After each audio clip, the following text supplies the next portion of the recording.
शिक्षा का सूरज है निकला, हो रहा है अब उजाला, आंखें खोलो। हमको भी है लिखना पढ़ना, हमको भी है आगे बढ़ना, तुम भी बोलो। शिक्षा का सूरज है निकला, हो रहा है अब उजाला, आंखें खोलो। हमको भी है लिखना पढ़ना, हमको भी है आगे बढ़ना, तुम भी बोलो।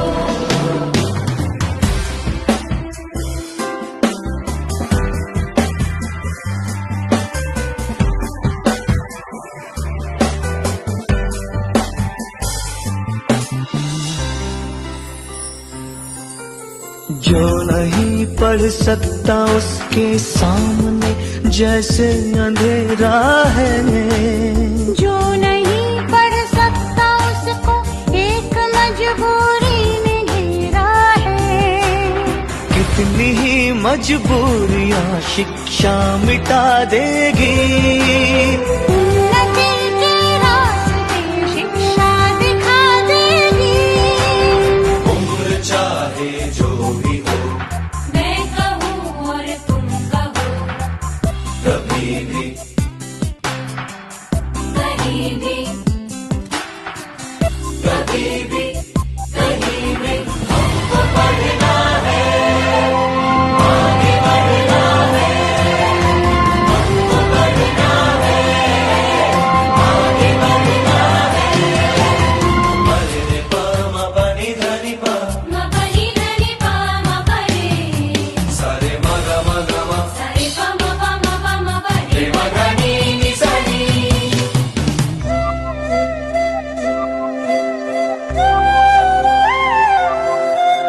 जिंदगी की गाड़ी के दो पहिए हैं, ये पुरुष और नारी।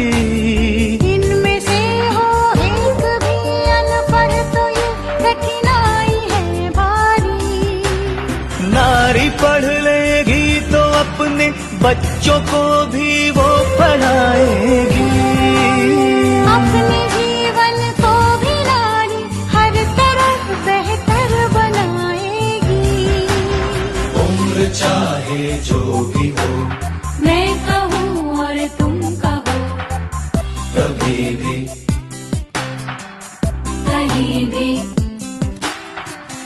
कभी भी कहीं भी हमको पढ़ना है, आगे बढ़ना है। हमको पढ़ना है, आगे बढ़ना है। शिक्षा का सूरज है निकला, हो रहा है अब उजाला, आंखें खोलो। हमको भी है लिखना पढ़ना, हमको भी है आगे बढ़ना, तुम भी बोलो। कभी भी कहीं भी, कभी भी कभी भी, कहीं भी कभी भी, कहीं भी कभी भी।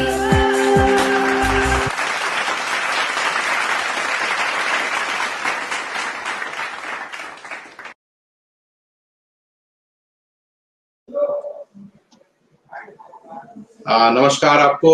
आज राज्य स्तरीय उन्मुखीकरण का जो सत्र है, इसके दूसरा सत्र के लिए हम लोग यहाँ पर हाजिर हैं।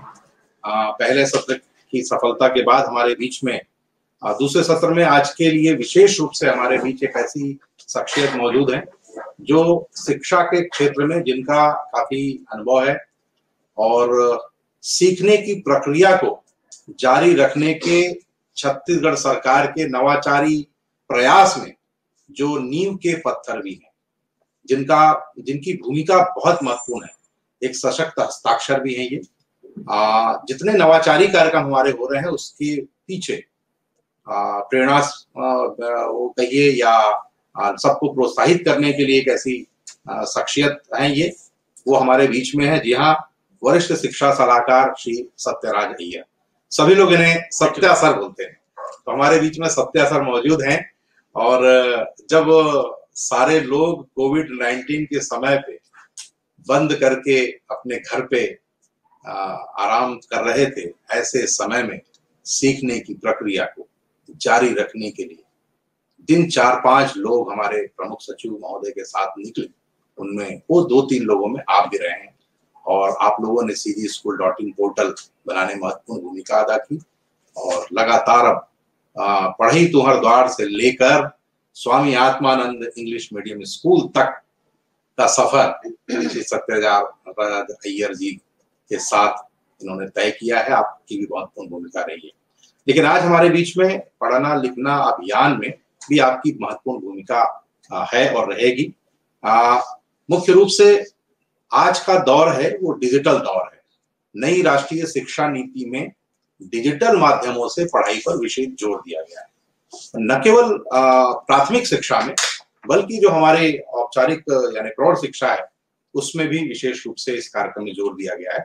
पढ़ना लिखना अभियान और इसके अलावा जो नव भारत साक्षरता कार्यक्रम जो आने वाला है 5 वर्षों उसमें भी। तो मैं बहुत बहुत स्वागत करता हूँ राज्य साक्षरता मिशन प्राधिकरण की ओर से सत्या सर का, और सत्या सर से मैं अनुरोध करूंगा कि हमारे जो स्वयंसेवी शिक्षक हैं ये समाज से ऐसे सेवाभावी लोग हैं जो जिन्होंने अपना समय दान और विद्यादान करने का संकल्प लिया है।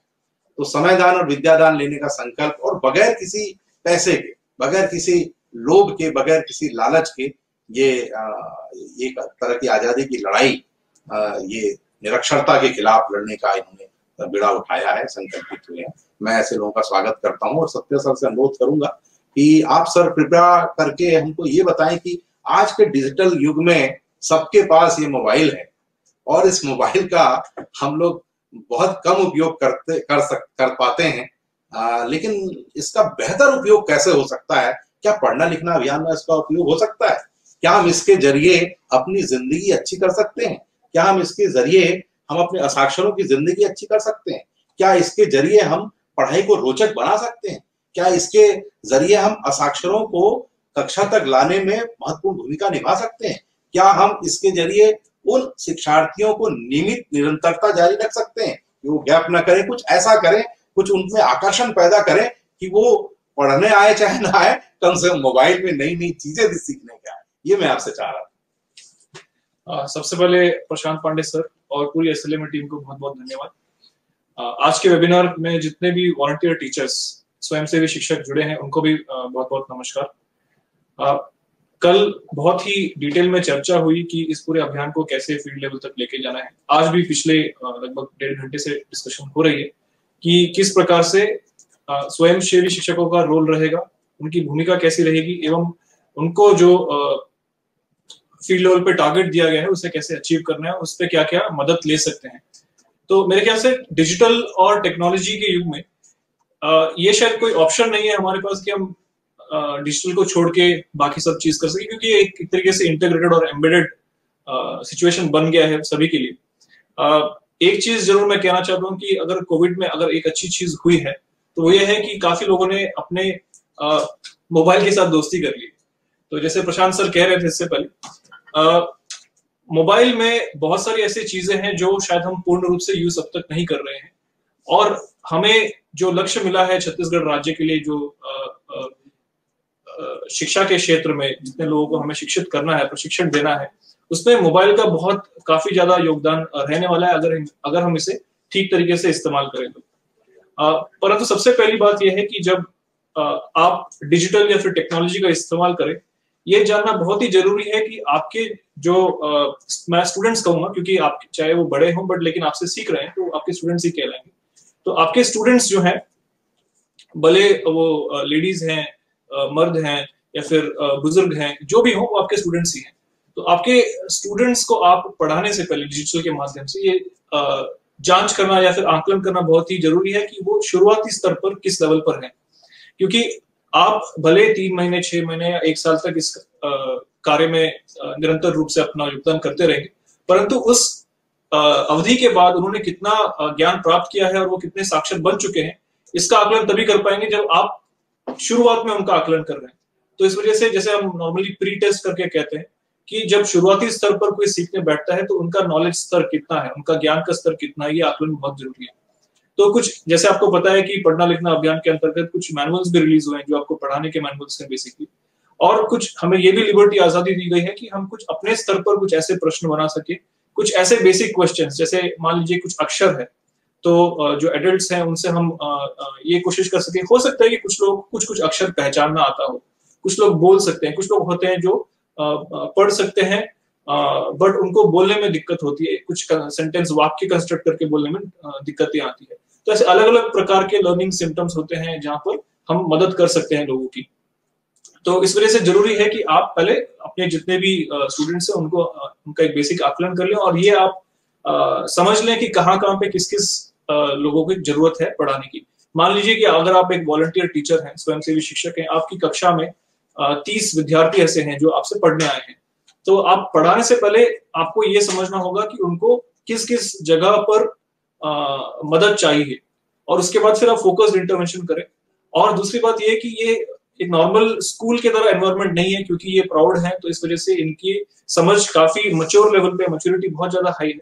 तो इस वजह से हमें ये भी ध्यान रखना होगा कि जो इंटरेक्शन होता है, जो बातचीत होती है, वो एक तरफा ना हो बल्कि दो तरफा हो, यानी कि इंटरैक्टिव डिस्कशन हो।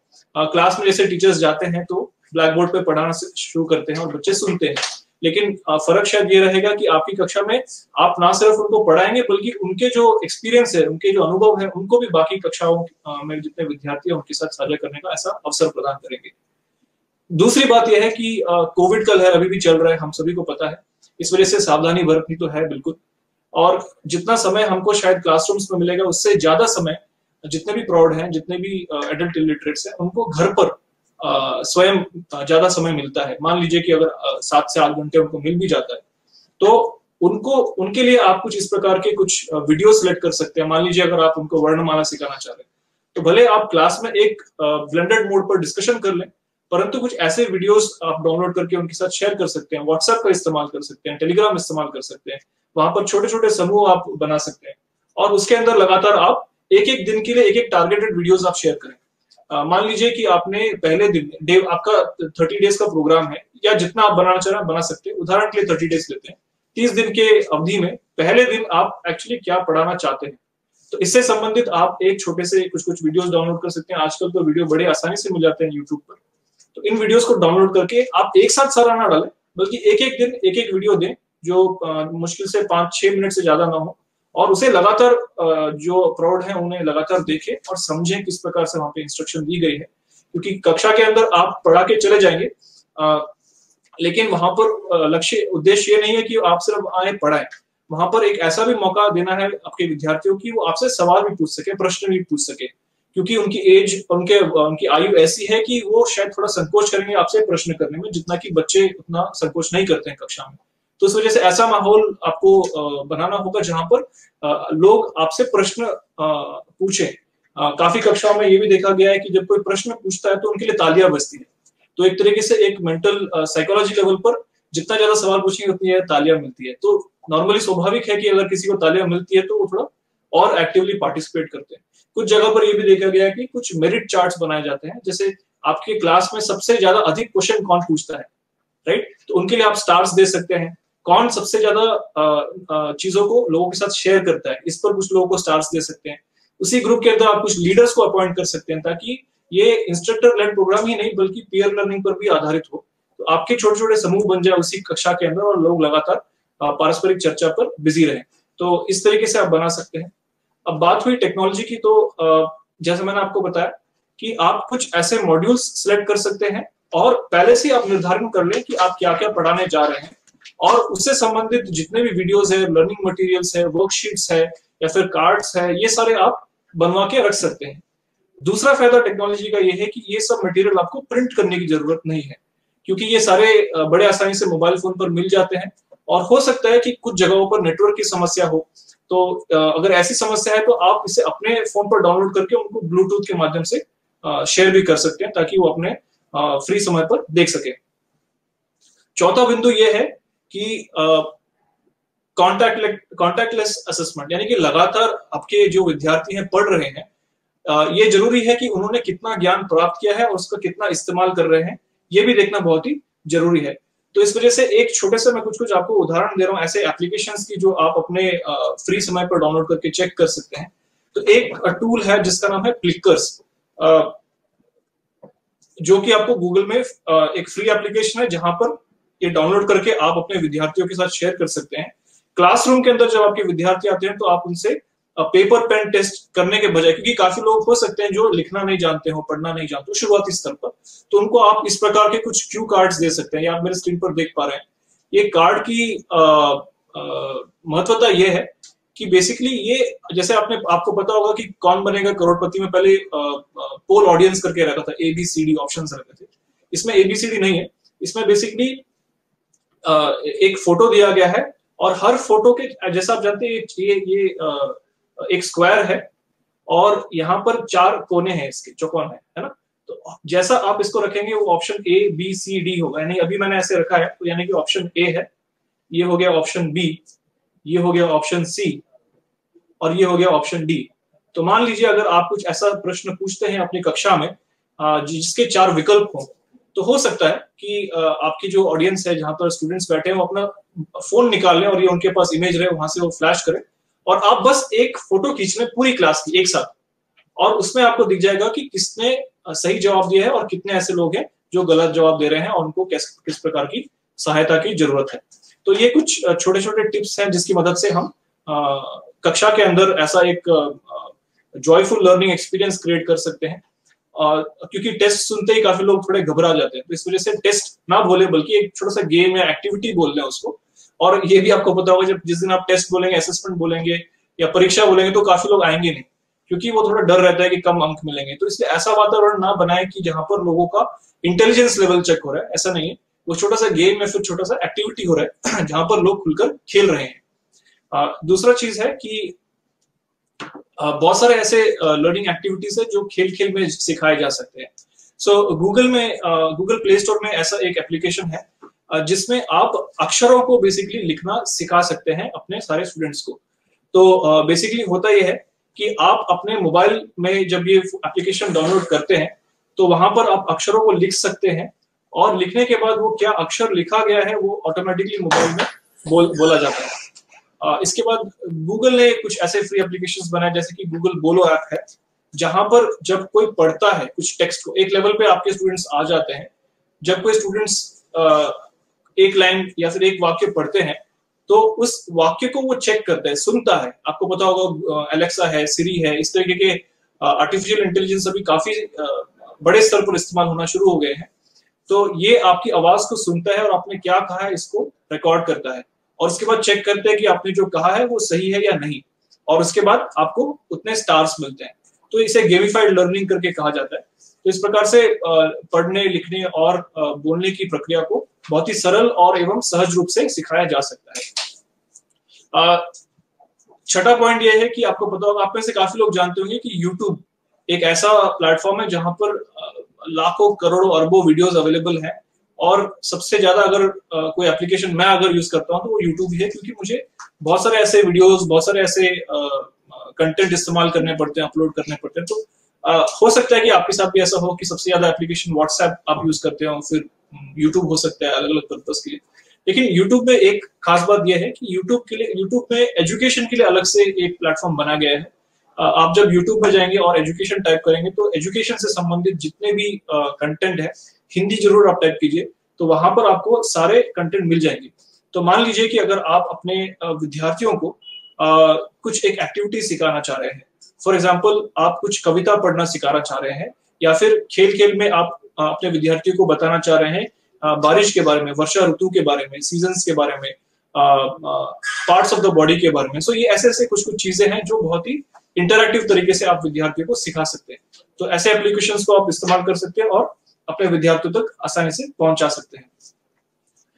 अंत में एक पॉइंट मैं कहना चाहूंगा, क्योंकि समय हो गया है, मुझे जितना समय दिया गया था, कि टेक्नोलॉजी एक ऐसा प्लेटफॉर्म है जिसको हम ठीक तरीके से इस्तेमाल करें तो इसका लाभ शॉर्ट टर्म ही नहीं बल्कि लॉन्ग टर्म के लिए भी काफी मददगार रहेगा।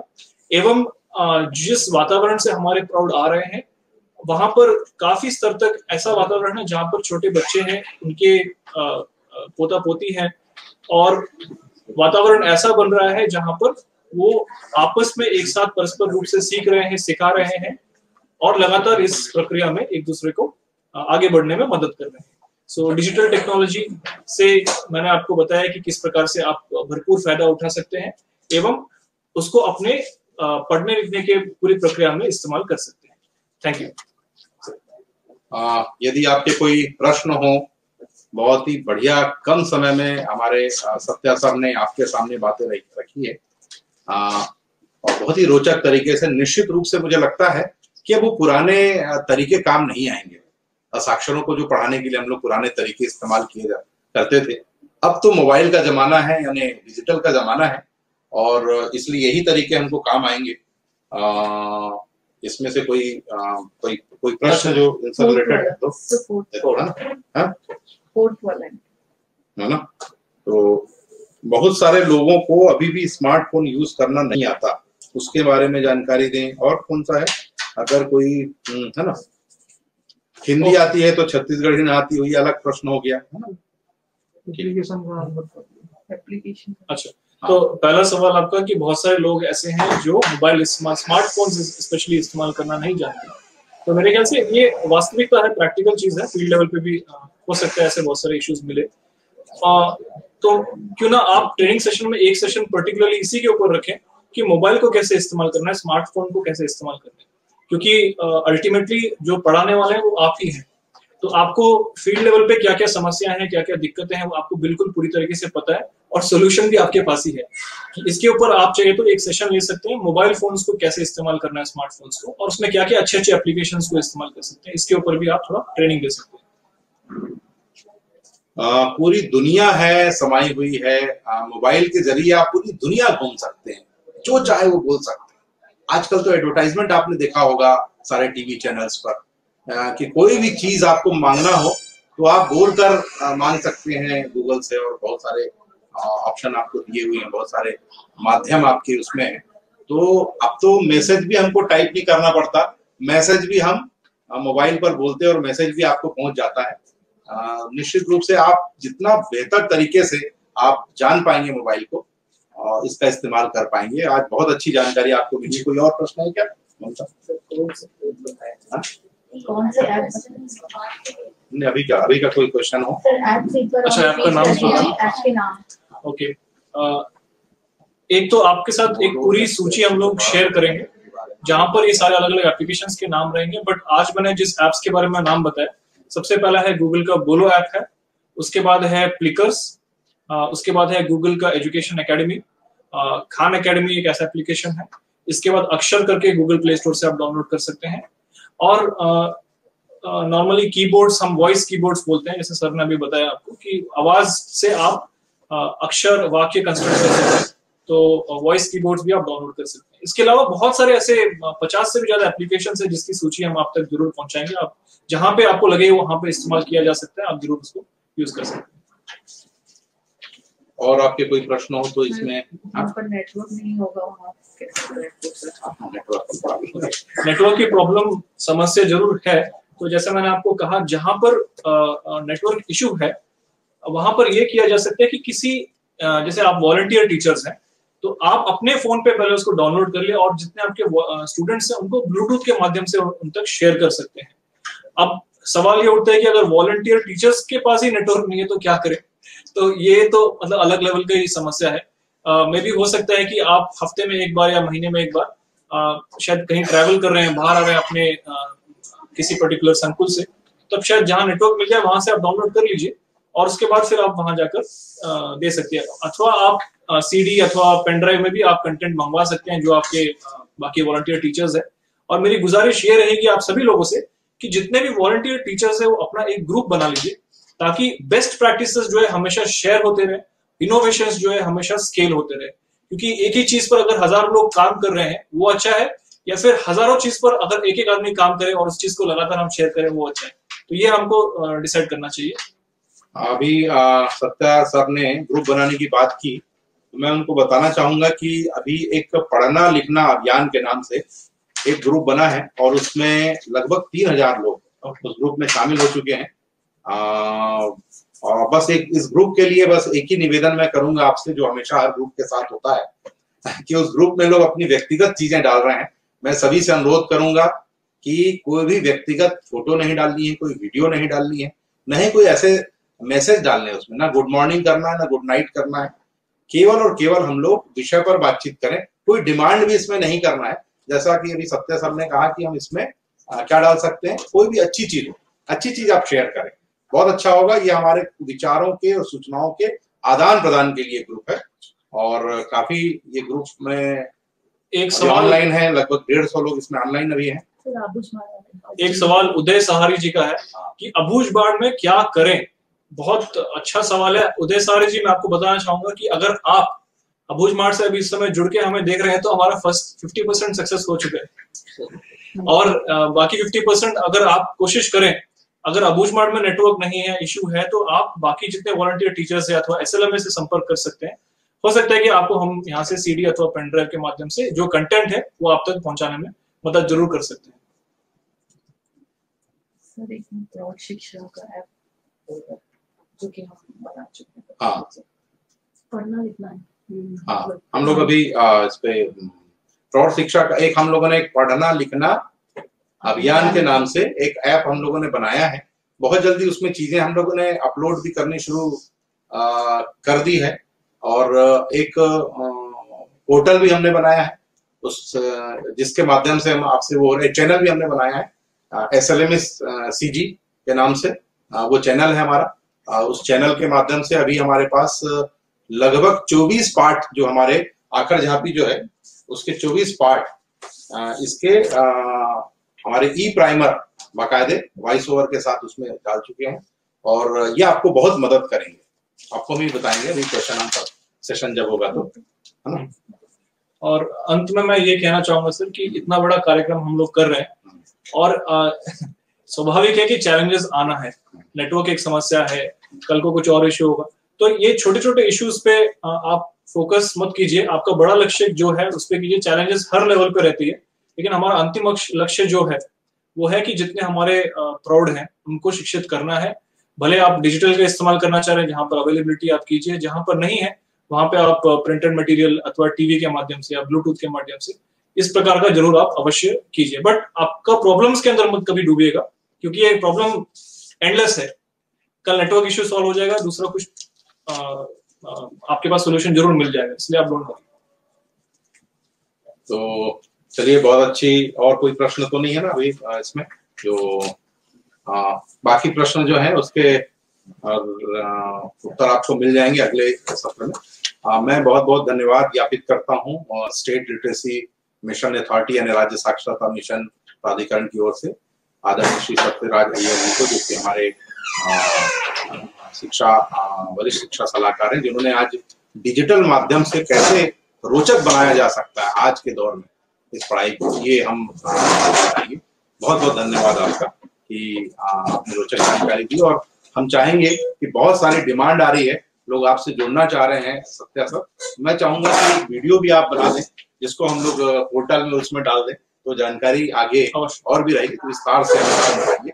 और ये तो अभी केवल ऑनलाइन उन्मुखीकरण है।